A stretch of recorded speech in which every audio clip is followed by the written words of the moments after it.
سورة بنی اسرائیل آیت نمبر 7۔ اعوذ باللہ من الشیطان الرجیم، بسم اللہ الرحمن الرحیم۔ ان احسنتم احسنتم لانفسکم وان اسأتم فلها فإذا جاء وعد الآخرة ليسوءوا وجوهكم وليدخلوا المسجد كما دخلوه أول مرة وليتبروا ما علوا تتبيرا۔ ان احسنتم، اگر تم نیکی کرو گے، احسنتم لانفسکم، تو تم نیکی کرو گے اپنے ہی نفس کے لیے۔ اگر تم نیکی کرو گے تو نیکی کرو گے اپنے ہی نفس کے لیے۔ وَإِنْ أَسَأْتُمْ فَلَهَا، اور اگر اسأتم تم برائی کرو گے، فَلَهَا تو وہ بھی انہی کے لیے ہوگی۔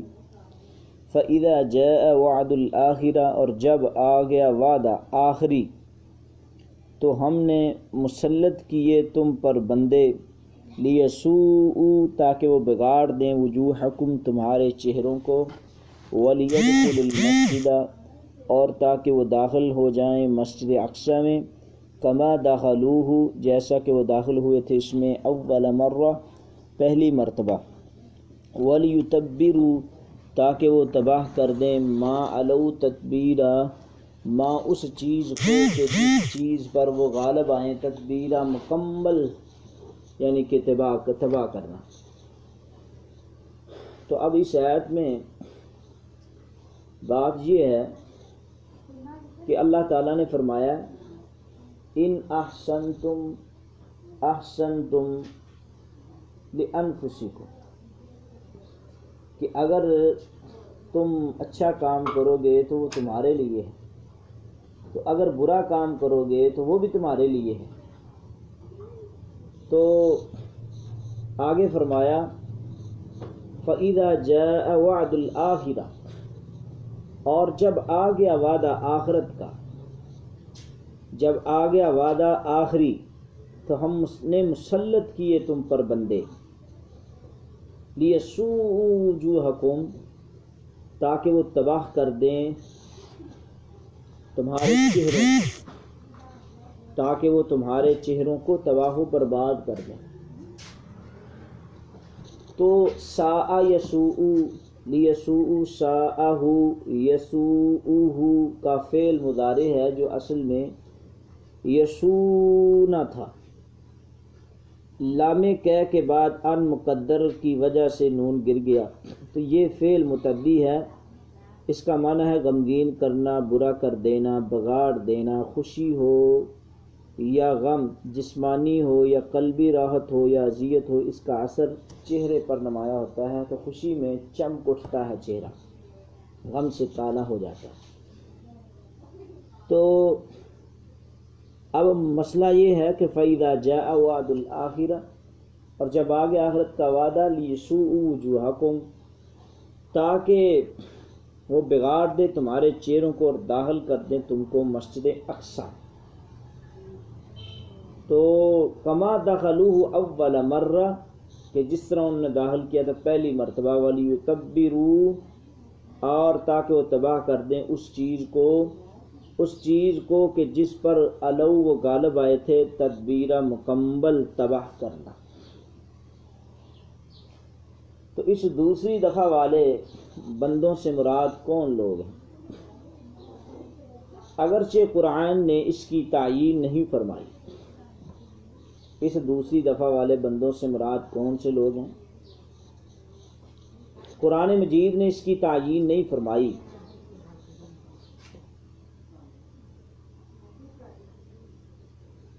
تو تاہم اگر دیکھا جائے کہ رسول اللہ صلی اللہ علیہ وسلم کی تشریف آفری کے وقت یہودی بیت المقدس سے مکمل بے دخل تھے، وہاں نصرانیوں کا قبضہ تھا، یہودیوں کو بھی اجازت نہیں تھی داخلے کی، اور وہ مدینہ، خیبر اور دنیا کے مختلف خطوں میں بکھرے ہوئے تھے۔ تو اللہ کی طرف سے ان زبردست بندوں کے ان پر مسلط ہو کر انہیں مکمل طور پر تباہ و برباد کر کے بیت المقدس سے نکال دینے کا اندازہ ہوتا ہے۔ تو مورخین دوسری مرتبہ کا حملہ آور تیتوس ٹیوٹس رومی کو قرار دیتے ہیں، مگر حقیقت یہ ہے کہ ہمارے پاس اس کی تعیین کا کوئی معتبر ذریعہ نہیں ہے۔ یہاں آ کر اسرائیلیوں کی تاریخ ختم ہو جاتی ہے، کیونکہ اس کے بعد وہ دنیا کے مختلف علاقوں میں بکھر گئے۔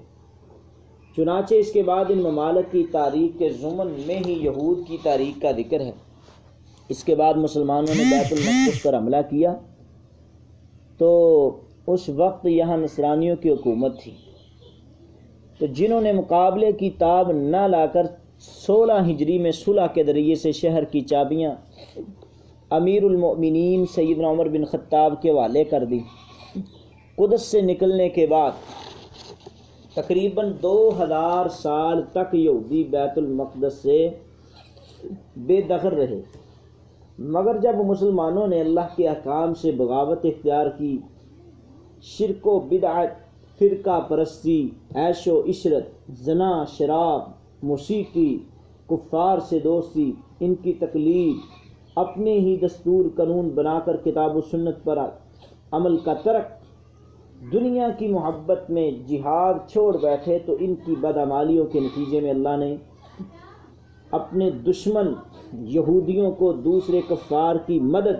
کے ساتھ پھر 1967 میں بیت المقدس پر قبضے کا موقع دے دیا۔ مگر یہ سمجھ لینا کہ اب یہ یہودیوں کے قبضے میں ہی رہے گا، یہ درست نہیں۔ مسلمان اپنے دین کی طرف پلٹیں گے، بلکہ پلٹنا شروع ہو چکے ہیں، اور مسلمانوں اور یہودیوں کی جنگ ہوگی تو اس میں مسلمانوں کو اللہ تعالیٰ سے ایسی فتح ہوگی کہ جس کا ذکر حدیث مصطفیٰ میں ہے، جس کو روایت کیا ہے امام مسلم نے، صحیح مسلم کی حدیث نمبر 2922 ہے، اور رسول اللہ صلی اللہ علیہ وسلم نے فرمایا لا تقوم الساعة حتى يقاتل المسلمون اليهود ويقتلهم المسلمون حتى يختبئ اليهودي من وراء الحجر أو الشجر فيقول الحجر أو الشجر يا مسلم يا عبد الله هذا يهودي خلفي وتعال فاقتله إلا الغرقد فإنه من شجر اليهود۔ کہ قیامت قائم نہیں ہوگی یہاں تک کہ مسلمان یہود سے جنگ کریں گے اور مسلمان انہیں قتل کریں گے، اور یہاں تک کہ یہود پتھر اور درخت کے پیچھے چھپے گا تو پتھر یا درخت کہے گا اے مسلم، اے اللہ کے بندے، یہ یہودی میرے پیچھے ہیں تو اسے قتل کر دے سوائے غرگد نامی درخت، تو وہ یہودیوں کے درختوں میں سے ہے۔ تو آگے فرمایا عسیٰ ربکم، قریب ہے کہ تمہارا رب۔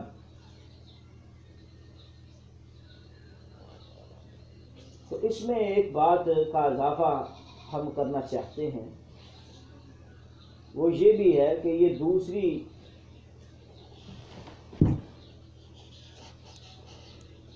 مرتبہ انہوں نے فساد برپا کیا کہ زکریا کو قتل کر دیا اور عیسیٰ کو بھی قتل کرنے کے درپے رہے، جنہیں اللہ تعالیٰ نے زندہ آسمان پر اٹھا کر ان سے بچا لیا۔ تو اس کے نتیجے میں پھر رومی بادشاہ ٹیٹس کو اللہ نے ان پر مسلط کر دیا، اور اس نے یروشلم پر حملہ کر کے ان کے کشتوں کے پشتے لگا دی اور بہت سو کو قیدی بنا لیا اور ان کے مال لوٹ لیے، مذہبی صحیفوں کو پاؤں تلے روند کے رکھ دیا، بیت المقدس اور ہیکل سلیمانی کو تاراج کیا، اور انہیں ہمیشہ کے لیے بیت المقدس سے جلا وطن کر دیا، اور یوں ان کی ذلت رسائی کا خوب سامان کیا۔ یہ تباہی 70 میں ان پر آئی، یہ تباہی ان پہ 70 میں آئی ہے۔ تو اب آگے اللہ تعالیٰ فرماتے ہیں عسیٰ ربکم، قریب ہے کہ تمہارا رب، ان یرحمکم، یہ کہ وہ رحم کرے تم پر، وَإِنْ عُدْتُمْ، اور اگر تم دوبارہ سرکشی کرو گے، عدنا، تو ہم بھی دوبارہ سزا دیں گے۔ عسیٰ ربکم، قریب ہے کہ تمہارا رب ان یرحمکم، یہ کہ وہ رحم کرے تم پر، وَإِنْ اُتْتُمْ، اگر تم دوبارہ سرکشی کرو گے، ادنا تو ہم بھی دوبارہ سزا دیں گے، وَجَعَلْنَا جَهَنَّمْ، اور ہم نے بنایا ہے جہنم کو للکافرین، کافروں کے لیے حصیراً، قید خانہ، جہنم کافروں کے لیے قید خانہ بنایا اللہ تعالیٰ نے۔ اللہ اکبر۔ تو یہ بات کرنے کا مقصد یہ ہے کہ یہ انہیں تنبیہ کی ہے کہ اگر تم نے اصلاح کر لی تو اللہ کی رحمت کے مستحق ہو گئے، جس کا مطلب دنیا آخرت کی سرخ روئی اور کامیابی ہے۔ اگر دوبارہ اللہ کی نافرمانی کا رستہ اختیار کر کے تم نے فساد فی الارض کا ارتکاب کیا تو پھر تمہیں اس کی ذلت رسوائی سے دوچار کریں گے، جیسے اس سے قبل 2 مرتبہ ہم تمہارے ساتھ یہ معاملہ کر چکے ہیں۔ چنانچہ ایسے ہی ہوا۔ اللہ اکبر۔ تو جیسے اس سے قبل 2 مرتبہ ہم تمہارے ساتھ یہ معاملہ کر چکے ہیں، چنانچہ ایسے ہی ہوا کہ یہ یہود اپنی حرکتوں سے باز نہیں آئے، اور وہی کردار اور رسالت محمدیہ کے بارے میں دہرایا جو رسالت موسوی عیسوی میں ادا کر چکے تھے، جس کے نتیجے میں یہ یہودی تیسری مرتبہ مسلمانوں کے ہاتھ میں ذلیل و خوار ہوئے۔ بصد رسوائی انہیں مدینے اور خیبر سے نکلنا پڑا، مدینے اور خیبر سے ان کو نکال دیا گیا۔ اور عسیٰ ربکم ان یرحمکم، قریب ہے کہ تمہارا رب تم پہ رحم کرے، وَإِنْ اُتْتُمْ عُدْنَا، اگر تم نے سرکشی کی تو ہم بھی وہی سزا دیں گے۔ اور ہم نے کافروں کے لیے قید خانہ بنایا ہے، یعنی اس دنیا کی رسوائی کے بعد آخرت میں بھی کافروں کے لیے رسوائی ہوگی۔ تو اس میں لمبی چوڑی باتیں کی ہوئی ہیں، مفسرین نے بڑی لمبی بات کی ہے، تو اگر لمبی بات کو بھی بیان کیا جائے تو وقت تو کافی چاہیے۔ عسیٰ ربکم ان یرحمکم، اس کا مطلب کہ اللہ تعالیٰ کی رحمت ہے کہ اتنی سرکشی اور سزا کے بعد بھی اگر تم واپس پلٹ آؤ اور حد سے بڑی ہوئی اور دوسری سرکشی اور اس کی وجہ سے ناقابل بیان تباہی سے دوچار ہونے کے بعد بھی تورات و انجیل میں مذکورہ محمد مصطفیٰ کی پیروی اختیار کر لو تو پوری امید ہے کہ تمہارا رب تم پہ رحم کرے گا۔ تو اگر نہیں کرو گے تو پھر سزا تو بنے گی تمہارے لیے۔ تو یعنی کہ اگر تم دوبارہ حد سے بڑھے، وَإِنْ اُتْتُمْ عُدْنَا کی شرح، فساد کبیر کے مرتکب ہوئے تو ہم بھی دوبارہ تمہارے ساتھ وہی سلوک کریں گے۔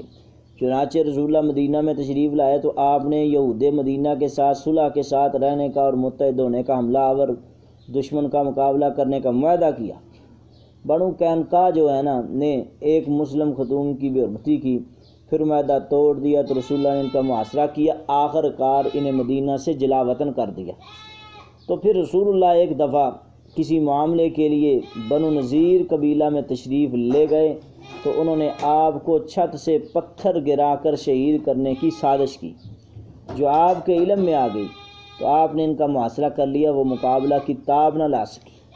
رسول اللہ صلی اللہ علیہ وسلم نے ان کی کتاب تورات میں مذکور سزا دینے کا ارادہ کیا، مگر ان کے ہمدرد عبداللہ بن ابی منافق کے حد سے بڑے ہوئے اصرار پر آپ نے ان کی جان بخشی کر کے انہیں بھی جلا وطن کر دیا۔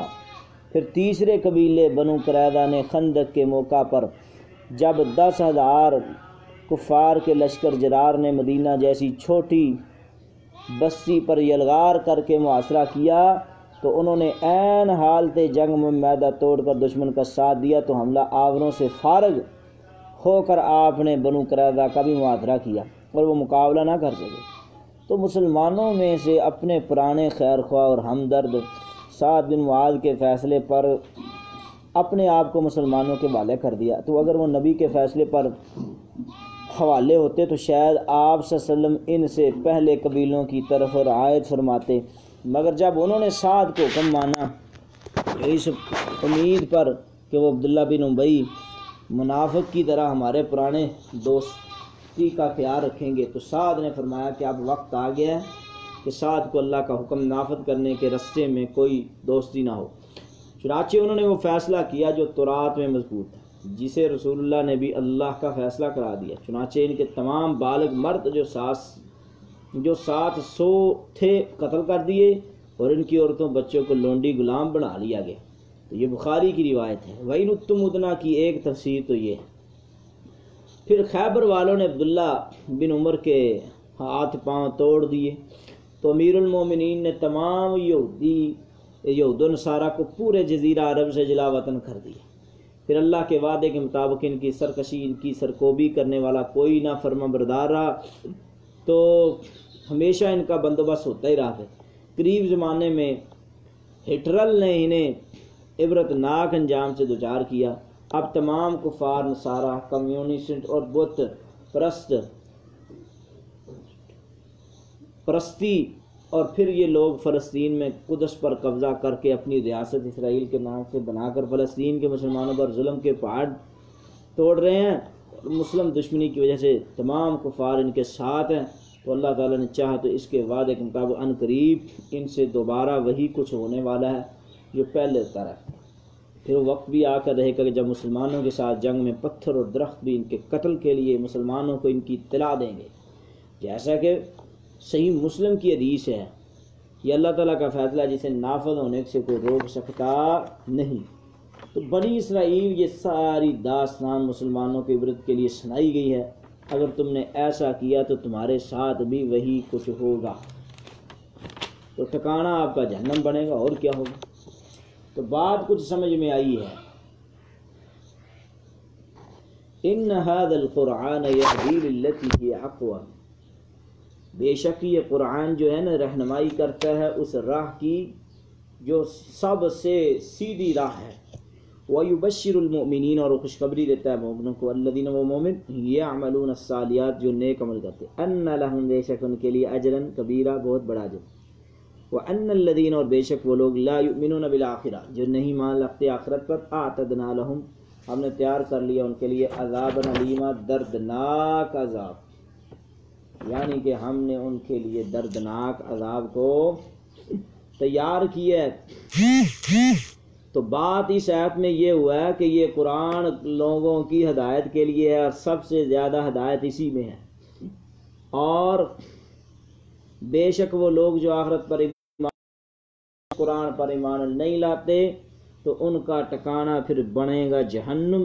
اللہ ایسے لوگوں کو جہنم سے محفوظ فرمائے جو ایمان لاتے ہیں اللہ اور اس کے رسول کی بات۔ اب یہ آیت ہے ان ھذا القرآن یہدی للتی ہی اقوم، بلا شبہ یہ قرآن اس رستے کی ہدایت دیتا ہے جو سب سے سیدھا ہے۔ تو یہی تو بات ہم کہتے ہیں کہ چھوڑو تمام تر یعنی کہ فقہا کی باتوں کو، قرآن کی طرف آؤ اور مسلمانوں کو خوشخبری دیجئے، چھوڑو سیدھا سب سے رستہ قرآن کا ہے۔ تو کیوں ہم اپنے بڑوں کے پیچھے لگ کے قرآن و حدیث کی آیات کو منسوخ کریں؟ تو یہ تو عقل سے عاری لوگوں کا کام ہے۔ تو ایسا کام ہمیں سر انجام نہیں دینا چاہیے جس پہ ہماری توہین ہو۔